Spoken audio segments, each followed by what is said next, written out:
वक्रतुंड महाकाय सूर्यकोटी समप्रभ निर्विघ्नं कुरु मे देव सर्वकार्येषु सर्वदा।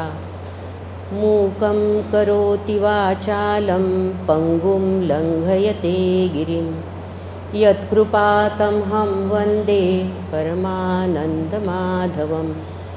गुरुर्ब्रह्मा गुरुर्विष्णु गुरुर्देवो महेश्वरः गुरुः साक्षात् परब्रह्म तस्मै श्रीगुरवे नमः। कृष्णाय वासुदेवाय हरये परमात्मने प्रणतक्लेशनाशाय गोविन्दाय नमो नमः। गोविन्दाय नमो नमः। गोविन्दाय नमो नमः। परमपूज्य स्वामीजींच्या चरणी वंदन।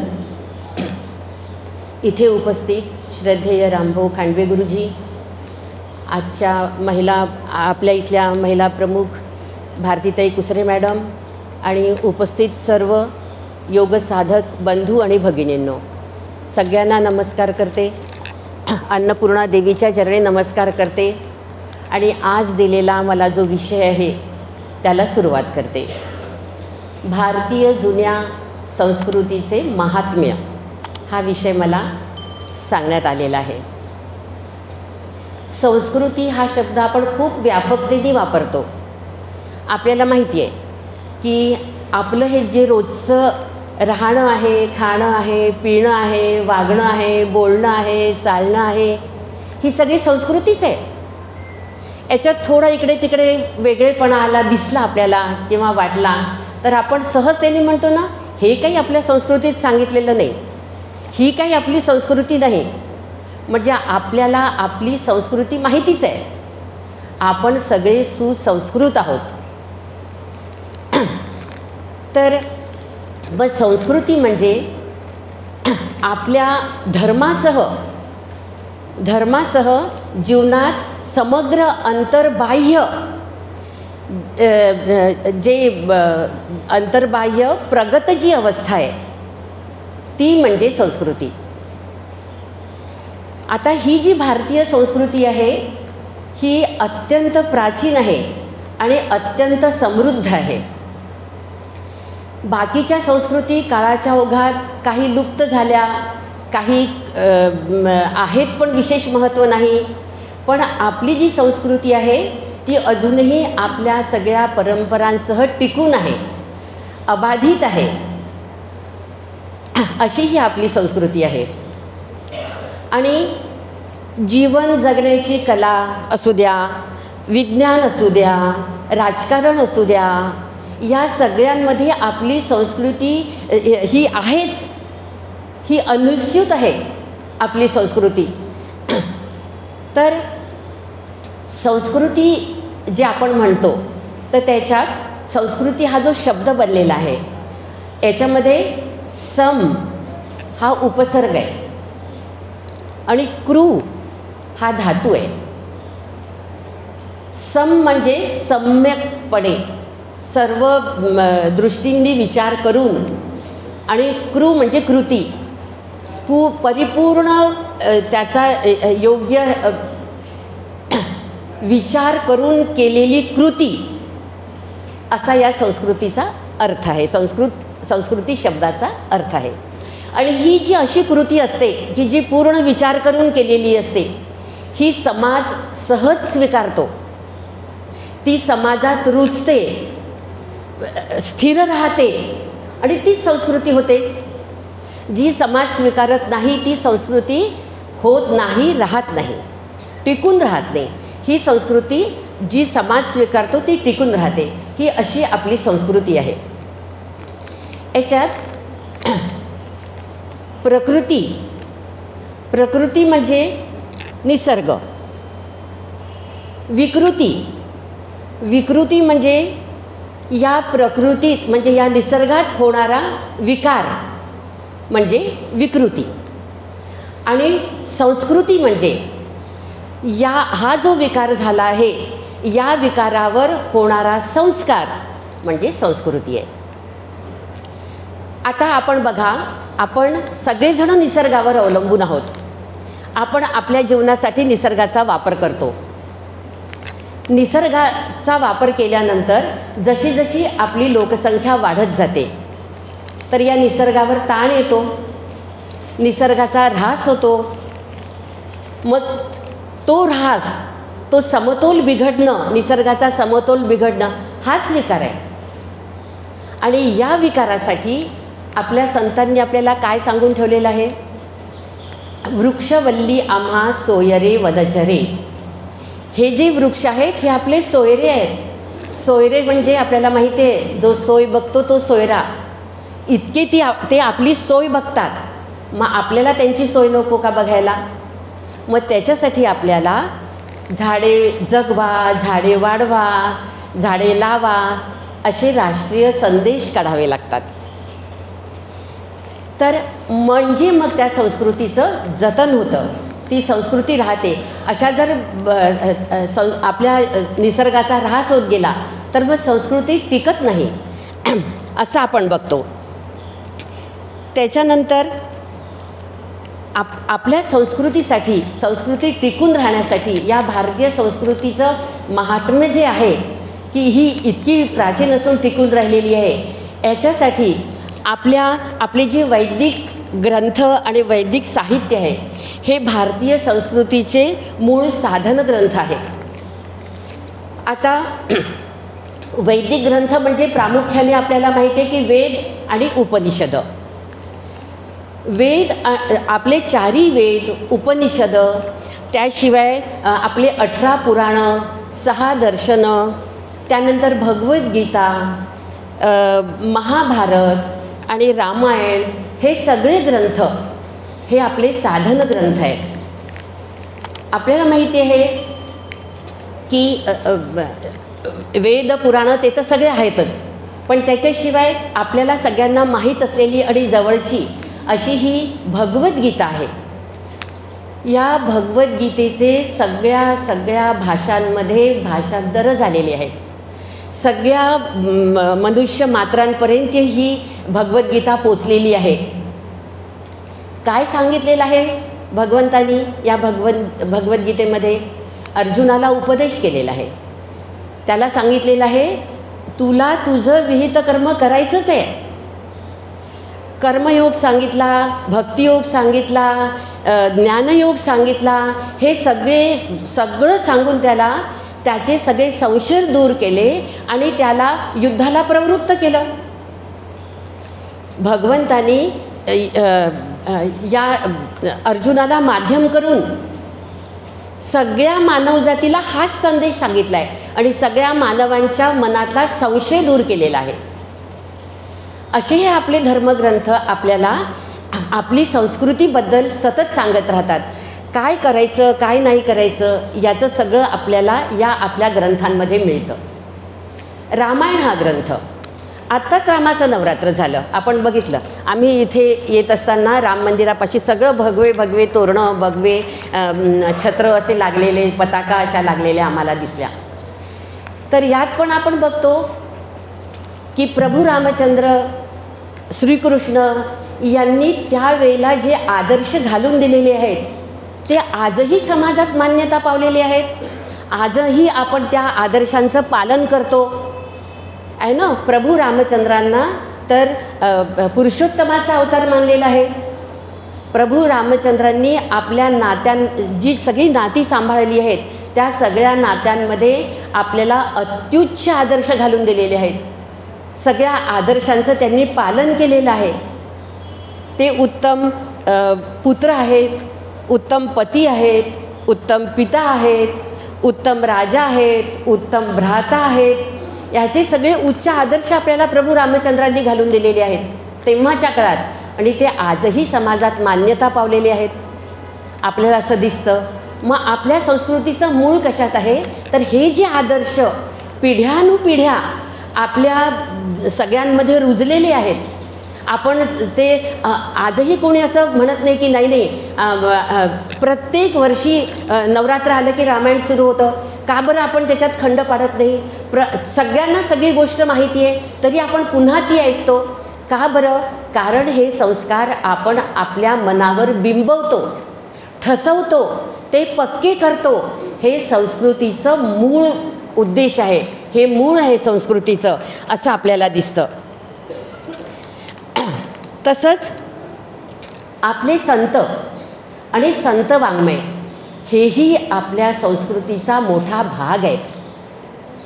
संतांनी म्हणजे संत वाङ्मय लिहिलेलं आहे ते तर त्यांनी आपल्याला सांगितलेलंच आहे की ते कसं कसं वागायचं, कसं कसं. पण संतांचं जे चरित्र आहे ते त्यांनी आपल्याला जगून आणि वागून दाखवलेलं आहे की कसा आदर्श आहे. याच्यात आपल्याला एकनाथ महाराजांचं जर उदाहरण द्यायचं झालं तर आपल्याला माहिती आहे की एकनाथ महाराज, सगळ्यांना माहिती आहे गोष्ट, लहानपणापासून आपण ती ऐकत आलेलो आहे आणि अजूनही ती ऐकतच आहोत. आपल्या नातवांना सांगतोय, मुलांना सांगतोय, सगळ्यांना सांगतोय. एकनाथ महाराज आपल्या अनुयायांसह काशीची गंगा घेऊन रामेश्वरला जात होते आणि सगळे अनुयायी सोबत होते, त्यांच्याबरोबर होते. काशीहून रामेश्वरला जायचं आणि रामेश्वरला ती गंगा त्या सागरात विसर्जन करायची. हा नित्याचा नियम होता.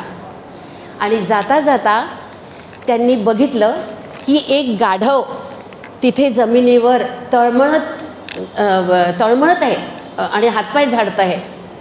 त्यांनी ते पाहिलं आणि त्यांनी त्या गाढवाला बघितल्यानंतर आपल्या जवळची जी गंगा होती, जी खूप दुरून सांभाळून आणलेली होती, रामेश्वरला नाही सोडून, ती त्या गाढवाच्या तोंडात त्याला ती गंगा पाजली, त्याच्या तोंडात टाकली. सगळे अनुयायी म्हणायला लागले, महाराज महाराज हे काय करताय, हे काय करताय? अहो आपल्याला तिथपर्यंत पोचायचं आहे, रामेश्वरपर्यंत, आणि तुम्ही इथेच ती गंगा संपवली, मग तुम्हाला पुण्य कसं मिळणार? एकनाथ महाराज म्हणतात, तळमळणारा जीव हाच माझा परमेश्वर. याच्यातनं संस्कृतीचं दर्शन दिसतं. मला नाही पुण्य मिळालं तरी चालेल, पण तो जीव आहे, त्या जीवात एकनाथ महाराजांनी आपलंच रूप त्याच्यात बघितलेलं आहे, आपलंच रूप त्यात त्यांनी बघितलेलं आहे. हीच आपली संस्कृती आहे.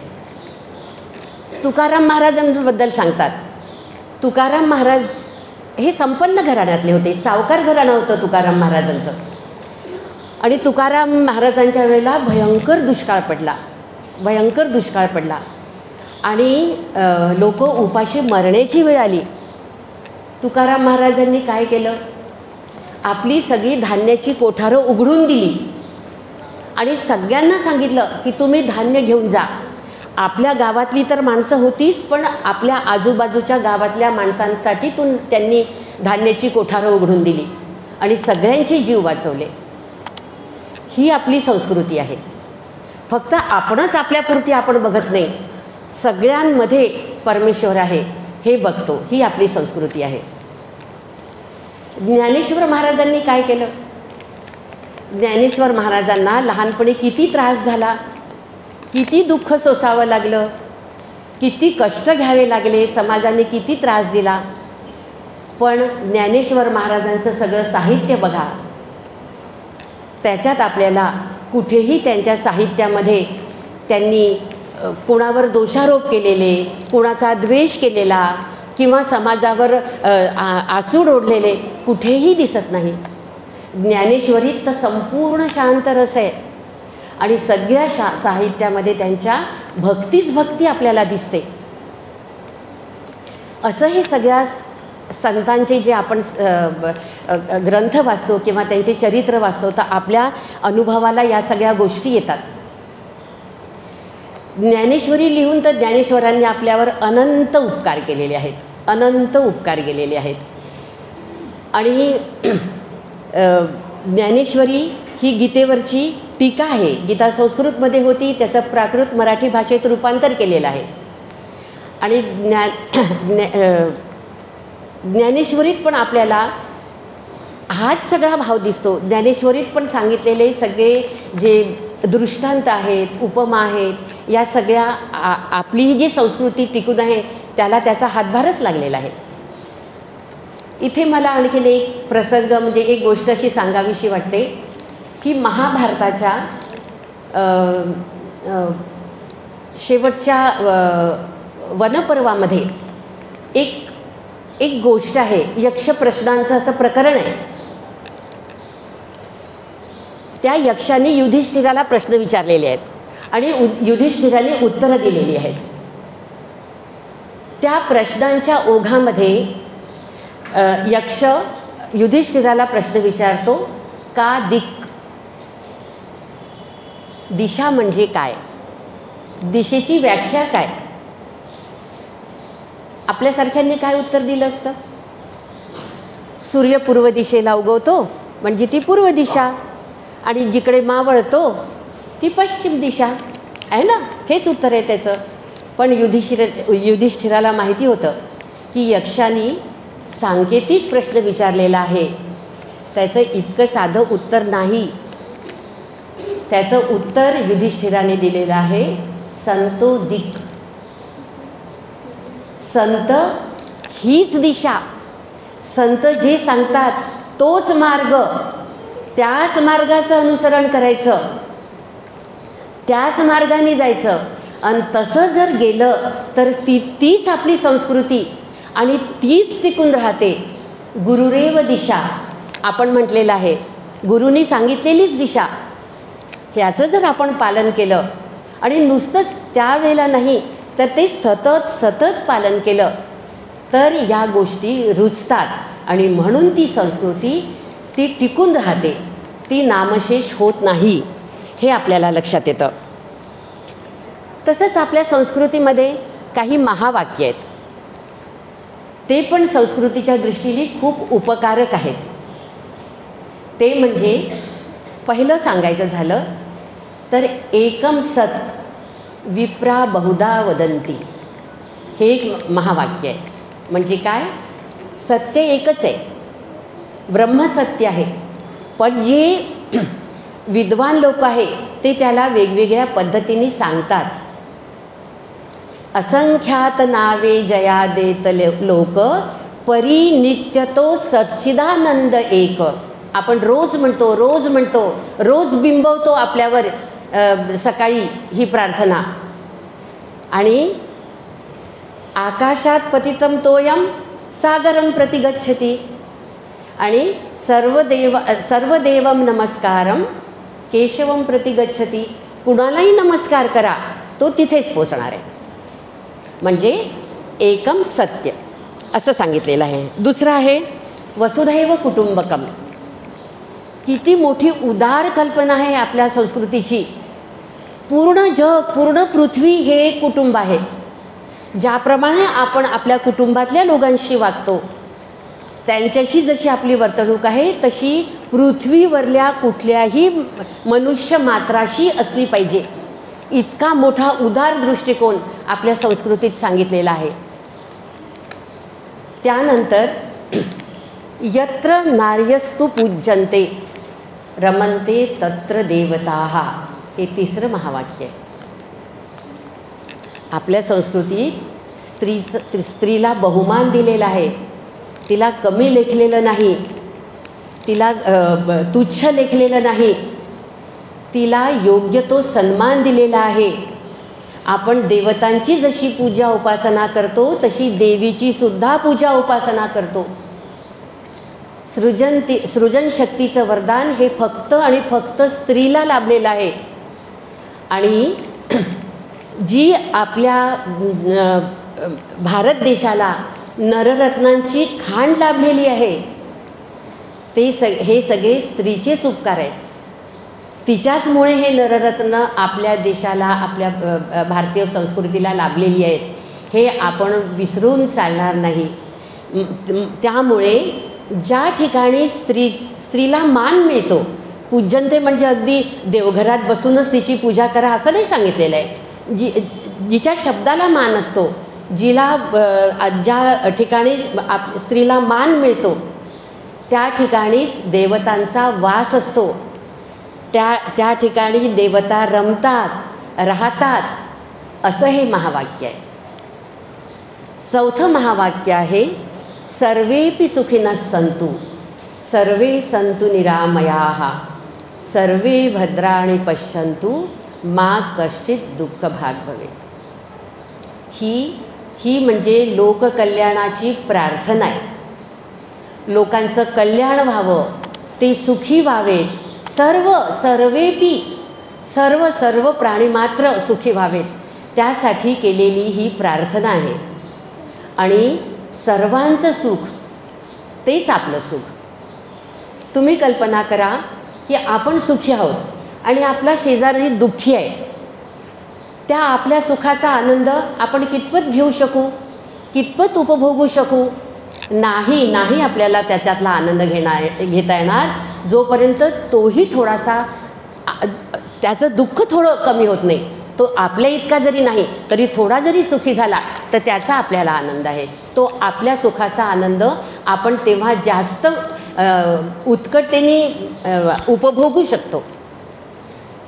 हे आपल्याला सगळ्यांना माहिती आहे. नेहमीच कुणाचं तरी एखादं दुःख आपल्याला आपल्या चांगल्या आनंदात जरी ऐकू आलं तरी आपल्या सुखाची आपल्याला एवढी त्याच्यापासनं सुख किंवा आनंद मिळत नाही. आपल्या ज्ञानेश्वर महाराजांनी पसायदान मागितलेलं आहे. ते पसायदानही त्यांनी आपल्यासाठी मागितलं का? नाही. त्यांनी जो जे वांछील तो ते लाहो, प्रत्येकाला मिळो, जे त्याच्या मनात आहे ते मिळो, त्याला त्याचं सुख मिळो. ज्याची त्यांनी मागणी केलेली आहे त्या मिळाल्यानंतर तो सुखी हो. आणि तो सुखी झाल्यानंतर येडेवरे ज्ञानदेवो सुखिया झाला. ते सुख सगळ्यात महत्त्वाचं आहे.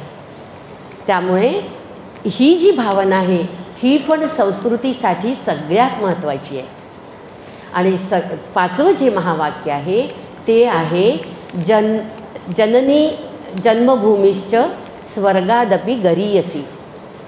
हे महावाक्य आहे. जननी जन्म देणारी, जन्मदात्री, आणि जन्मभूमी ज्या भूमीत आपला जन्म झालेला आहे ती या स्वर्गांपेक्षा सुद्धा श्रेष्ठ आहेत. आपल्याला आठवतं प्रभू रामचंद्रांच्या सीतेचं रावणाने हरण केलं. तिला सोडवून आणण्याकरता प्रभू रामचंद्र लंकेला गेलेत. लंका रावणाची सोन्याची नगरी होती.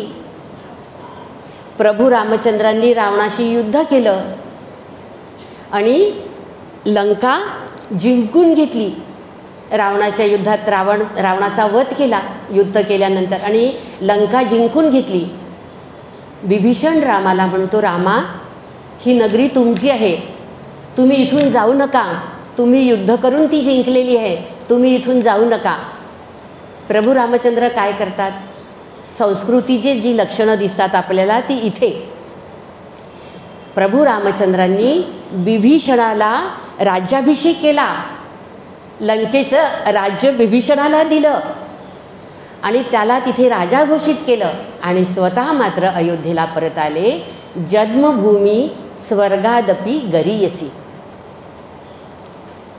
आणि आता जन्मदात्री आई, तिचं काय महत्त्व सांगावं, काय महत्त्व सांगावं? प्रत्येक आई ही आपल्या मुलाचा गुरु असते. कशाला? प्रत्येक आई ही आपल्या मुलासाठी एक विद्यापीठ असते. अगदी बाबा वाक्यम प्रमाणम, बाबा शब्दाचा अर्थ वेगळा आहे, पण असा तर आई वाक्यम प्रमाणम हे मुलासाठी दृढ असतं. अगदी आईने सांगितलेलं ते. अशी ही आई. छत्रपती शिवाजी महाराजांच्या मनामध्ये जे जिजाऊंचं स्थान होतं तेच प्रत्येक मुलाच्या मनामध्ये आपल्या आईचं स्थान असतं. आपण सगळ्या जाणतो. या ठिकाणी मला एक गोष्ट आठवते, ती म्हणजे स्वामी विवेकानंदांची. अतिशय सुरेख आहे. स्वामी विवेकानंद लहान होते, नरेंद्र, आणि घरी खेळत होता. त्याच्या वडिलांकडे त्याचे मित्र आले आणि सहज काहीतरी, आता हा नरेंद्र खेळतो आहे म्हणून, नाव काय बाळा तुझं, काय करतोस रे, कितव्या वर्गात आहेस रे, आणि तुला मोठं होऊन काय व्हायचं आहे रे. नरेंद्रच्या वडिलांकडे कार होती आणि त्या कारमध्ये ड्रायव्हर म्हणजे शोफर होता. शोफर ड्रिव्हन कार होती त्यांच्याजवळ.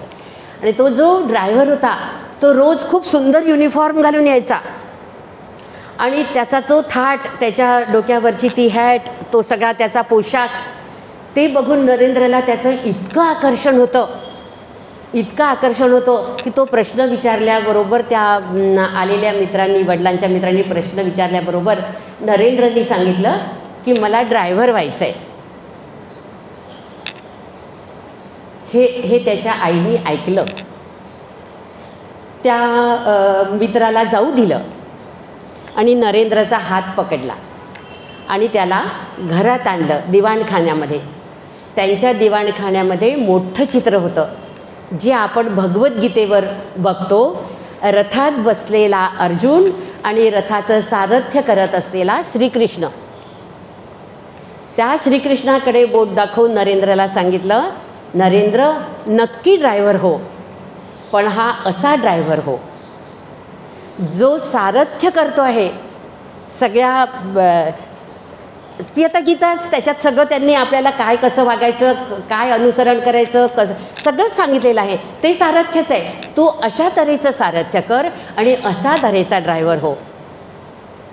आपल्याला माहिती आहे स्वामी विवेकानंद मोठे झाल्यानंतर आपल्या ज्या सगळ्या संस्कृतीचं दर्शन आपल्या इथे तर होतंच, पण त्या सगळ्या संस्कृतीचं दर्शन करून देण्याकरता, जगाला करून देण्याकरता ते अमेरिकेत गेले. तिथे आपल्या सगळ्या संस्कृतीचं दर्शन त्यांनी तिथल्या लोकांना घडवलं आणि त्यांनी त्यांच्या भाषणात पहिलंच वाक्य जे म्हटलं होतं, all my brothers and sisters, ते म्हटल्याबरोबर टाळ्यांचा कडकडाट झाला. काय झाला? कारण आपल्या संस्कृतीत आपण सगळ्यांना समसमान आपल्याच घरातल्या कुटुंबाची वागणूक, कुटुंबातल्या घटकांची वागणूक देतो.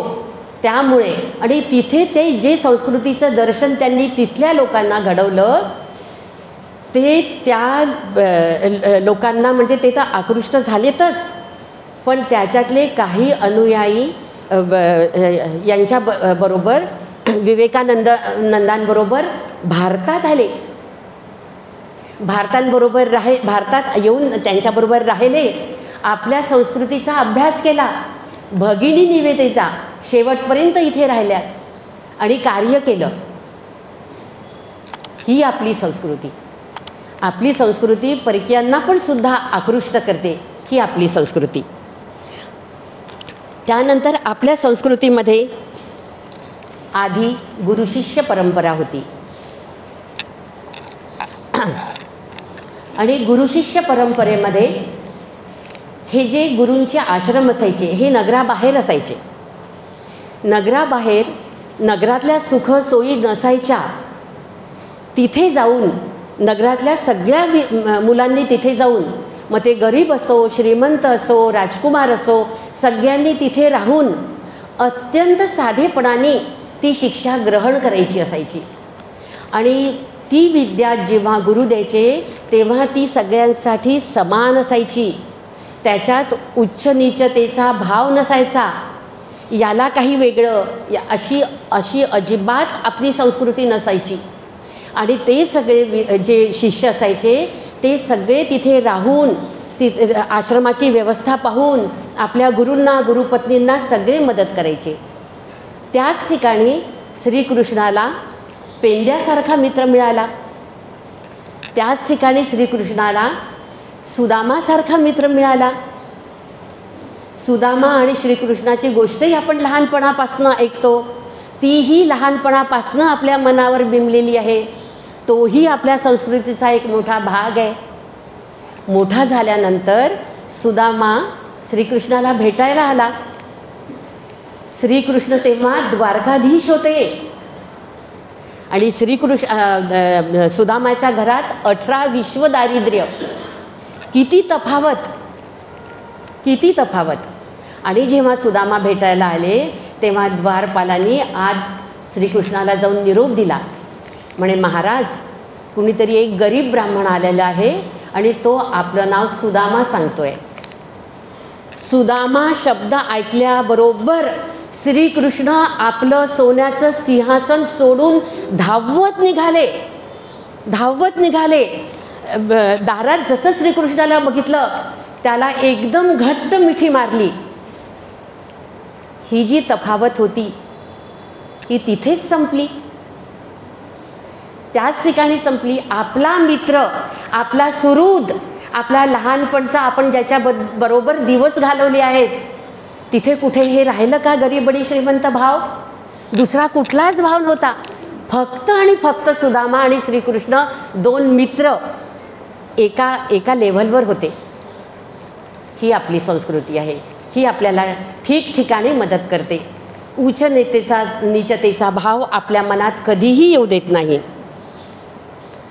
त्यानंतर आपल्या संस्कृतीत एकत्र कुटुंब पद्धती होती. आधी आपण सगळ्या आता व्हॉट्सॲपवर वगैरे त्याचे मेसेजेस आले, कसं होतं एकत्र कुटुंब पद्धतीत, काय होतं, खूप आवडीने ऐकतो. आपल्या सगळ्यांनी पुष्कळांनी अनुभवलेली पण आहे एकत्र कुटुंब पद्धती. त्यात काय व्हायचं, सगळे चुलत भावंड एकत्र राहायचे. आणि सगळे भावंड एकत्र राहिल्यामुळे मोठा जो दादा असायचा त्या दादाचे कपडे, त्याचा शाळेचा युनिफॉर्म, त्याची शाळेची पुस्तकं, त्याची खेळणी, हे सगळं आपसूक वारसा हक्कानी लहान भावांपर्यंत यायचं. आणि आज म्हणजे एक खेळणं घेतलं आणि दुसऱ्या दिवशी नवीन खेळण्यासाठी हट्ट.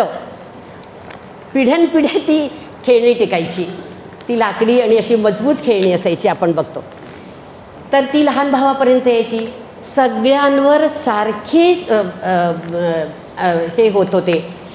जे काही श्लोक हे सगळे मोठे लोक सांगायचे, त्या सगळ्यांना एकाच याच्यात त्याचं दर्शन व्हायचं. नंतर सगळ्यांना सकस आहार मिळायचा. कुठेही भेदभाव नव्हता. मी असं नाही म्हणत की एकत्र कुटुंब पद्धतीत सगळीच सुख होती किंवा सगळेच दुःख होते.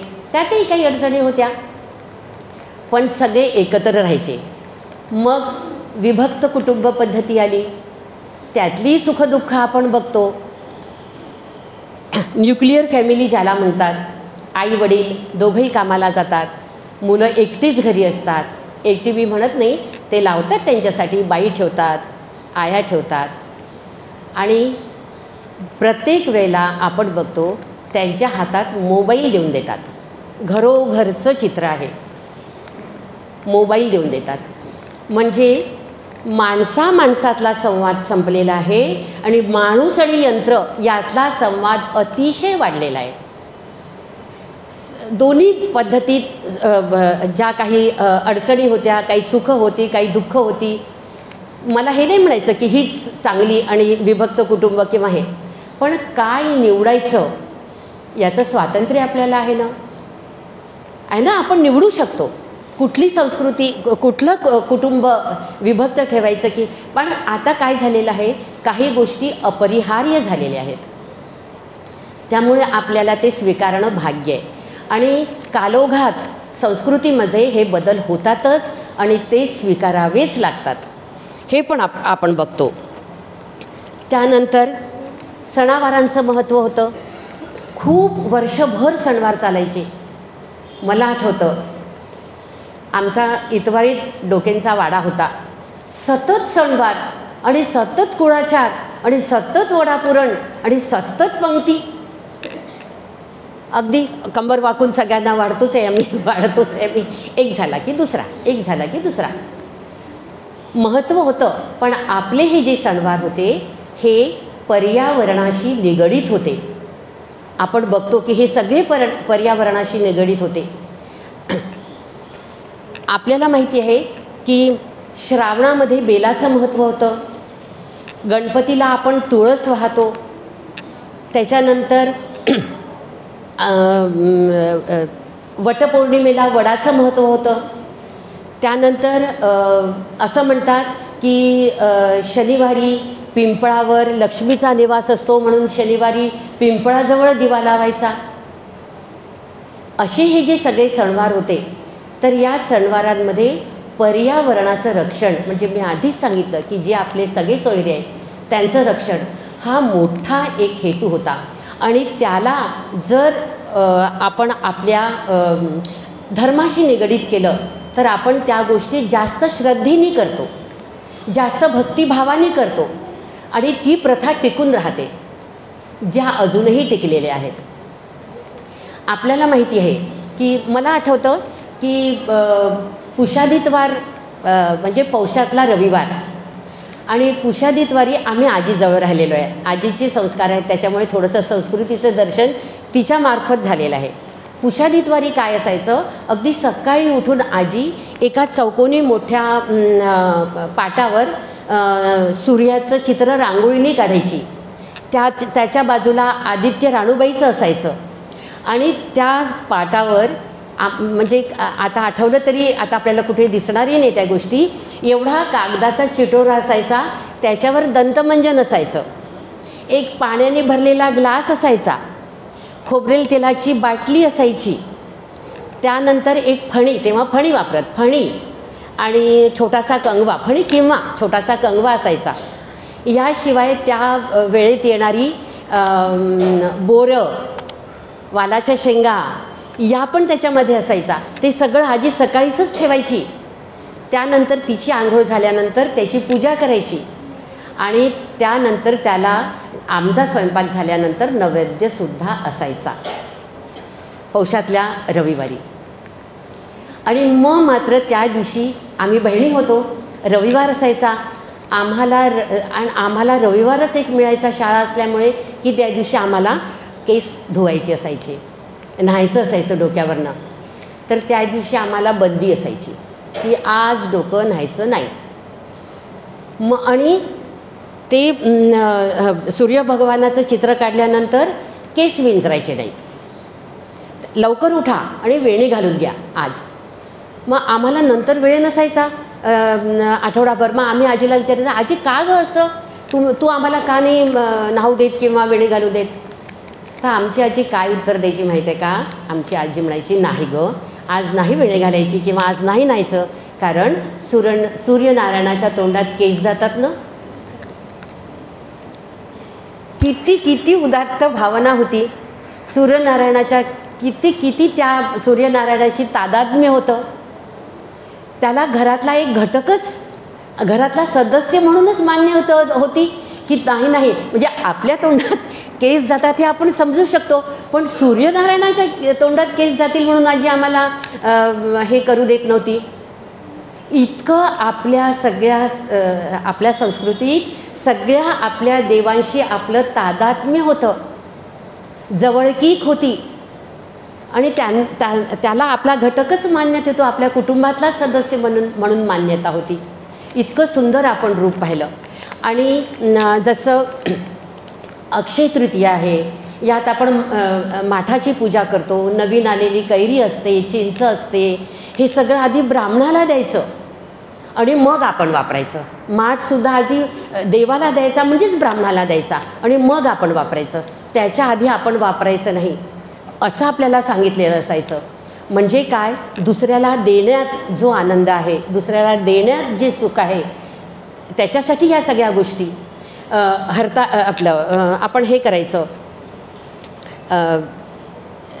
जी काय म्हणतात त्याला, संक्रांत सणाला आपण जी काही नवीन गोष्ट येत होती त्याचं वाण द्यायचं आधी सवाष्णींना आणि मग आपण घरात ते वापरायचं अशी. आणि आता ही जी गौरीची पूजा, आता याचं थोडं घरी आपण सामूहिक रीतीने करतो आहे, पण हे सगळ्या ठिकाणी आपल्याला दिसतं चैत्र गौरीची पूजा. याच्यात पण पहा, मागे सगळे झाडं लावलेली आहेत, फुलं, हे पण निसर्गाशी आपली जवळीक आहे, ही पण निसर्गाशी आपली जवळीक आहे. आणि या दिवसात कैरी पन्ह सगळ्यांना द्यायचं, सगळ्यांना शांत करायचं आणि मग आपण स्वतः त्या गोष्टी वापरायला लागायच्या. या सगळ्या गोष्टी आपल्या याच्यात आपल्याला सांगितलेल्या होत्या सणावारांमध्ये, आणि ते आपल्या मनावर बिंबवल्या गेलं होतं. दरवर्षी सण यायचे, दरवर्षी आपण करायचं, आणि मोठे सण तर सगळ्यांकडे होतच होते खाण्यापिण्याचे.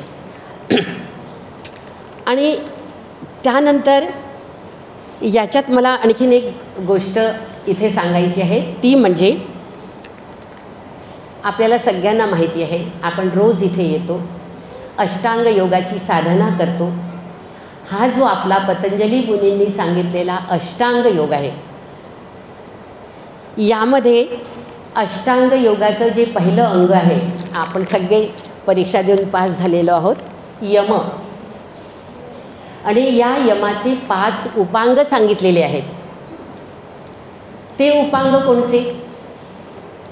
अहिंसा, सत्य, अस्तेय, अपरिग्रह आणि ब्रह्मचर्य. हे जे 5 उपांग आहेत, हे त्रिकाला बाधित आहेत. त्रिकाला बाधित आहेत, याला हे स्थलकाल निरपेक्ष आहेत, आणि हे आपल्या संस्कृतीचे स्तंभ आहेत. अहिंसा आपल्या सगळ्यांना माहिती आहे, काया वाचा मनाने सुद्धा कोणाचं वाईट चिंतू नये, मनात सुद्धा आणू नये. हे एकदम होतं का? आज सांगितलं आणि उद्यापासून तुम्ही वागायला लागले असं होतं का? नाही. हे बिंबवावं लागतं मनामध्ये. अहिंसा, सत्य, सत्य जे आहे सत्यच बोलावं, असत्य कधी सांगू नये. पण त्याच्यातही एक सांगितलेलं आहे की सत्यम ब्रूयात प्रियम ब्रूयात.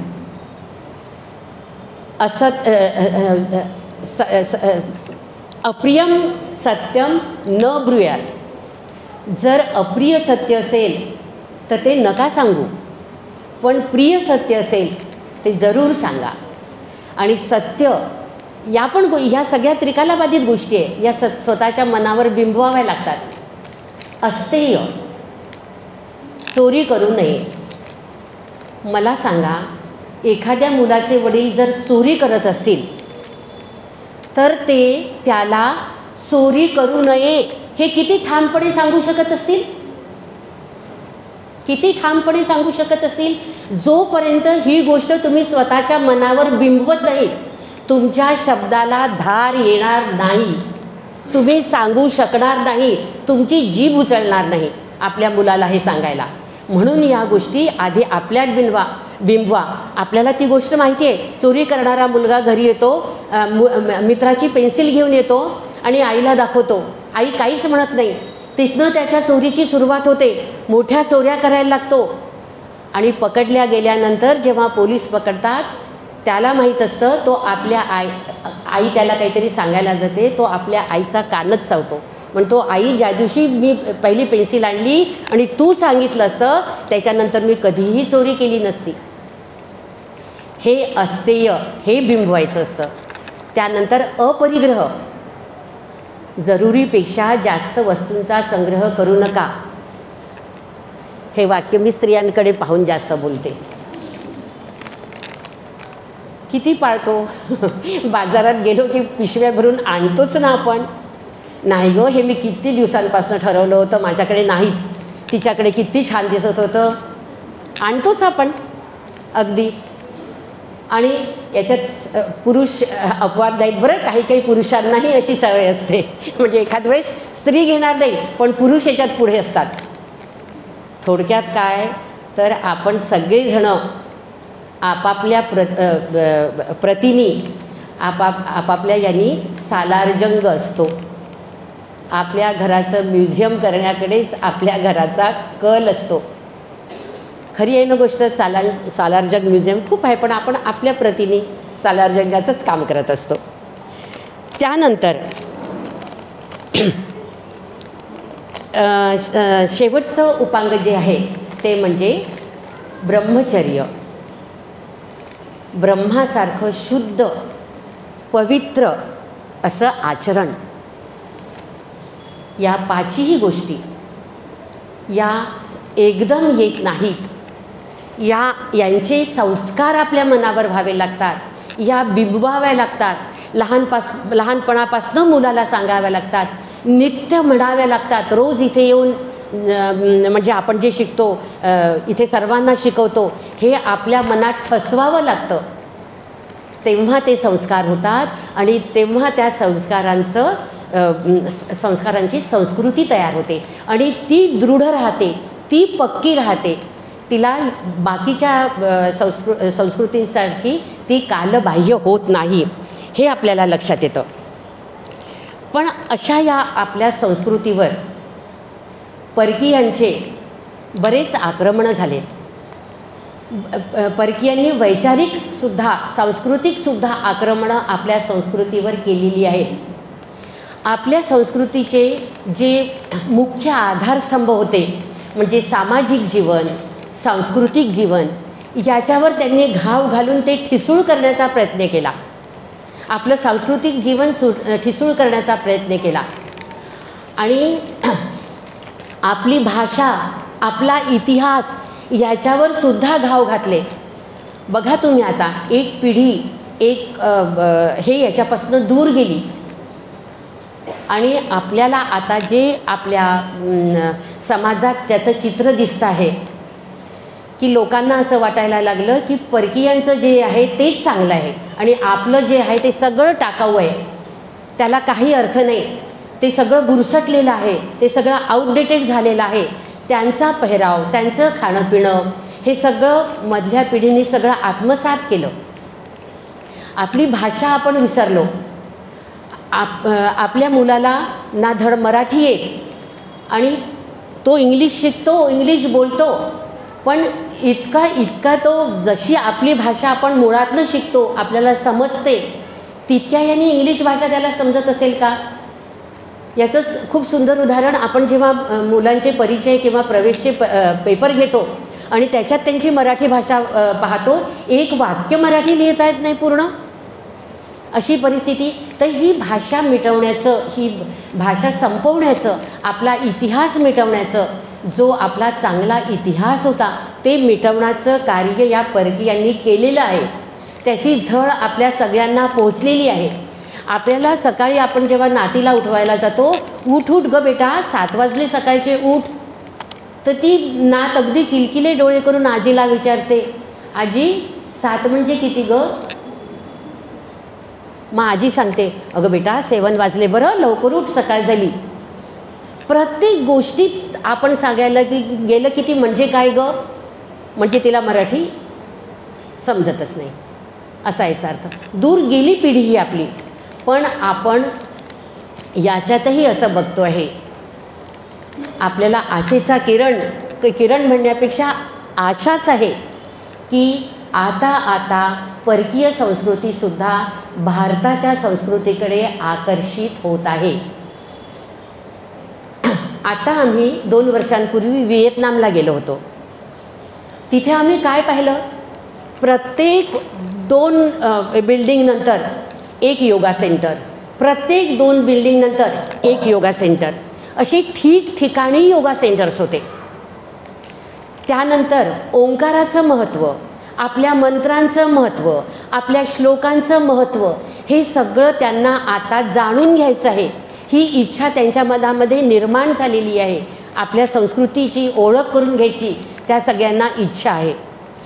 आणि त्यानंतर आम्ही ज्या हॉटेलमध्ये थांबलो होतो त्या हॉटेलमध्ये योगाचा हॉल होता आणि त्यांनी आम्हाला सांगितलं की ते सगळं जे आम्ही तुमचं भाडं घेतो त्याच्यात इन्क्लूड आहे, तुम्ही तो वापरू शकता. एवढंच कशाला, आम्ही ज्या क्रूजवर गेलो होतो त्या ठिकाणी, त्या क्रूजमध्ये एक योगा ट्रेनर होता. मला सांगा, हे कशाचं लक्षण आहे? आपली संस्कृती सगळ्या परकीयांना आकर्षित करते आहे ना. तुम्ही अमेरिकेत बघा, आपल्या साऊथमध्ये जितकी देवळं नसतील तितकी त्या अमेरिकेत देवळं आहेत. आपले सगळे सणवार ते लोक आपल्यापेक्षा जास्त उत्साहाने ते मनवतात तिथले सगळे सणवार. आणि त्या ठिकाणी मी बघितलं, तिथे पण जर अमेरिकन लोकांना तिथे यायचं असेल तर त्यांना जे पुरुष असतात त्यांना लुंगी घालावी लागते आणि ज्या स्त्रिया असतात त्यांना साडी नेसावी लागते.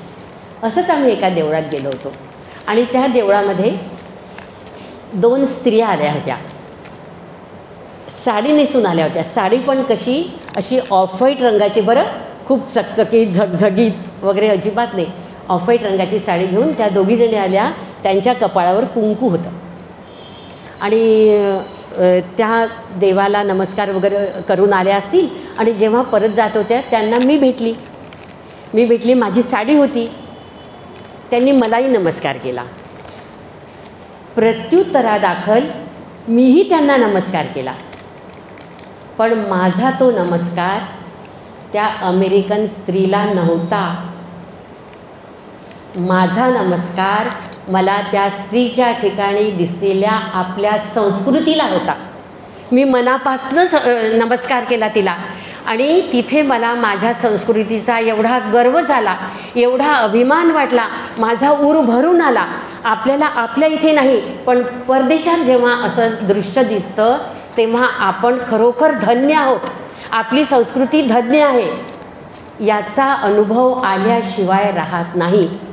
आणि तेव्हाच माझ्या मनात विचार आला की विश्वगुरू होण्याची क्षमता फक्त आणि फक्त आपल्याच संस्कृतीत आहे. ही एवढी आपल्या संस्कृतीचं महात्म्य आहे असं मला वाटतं. इथे मी थांबते.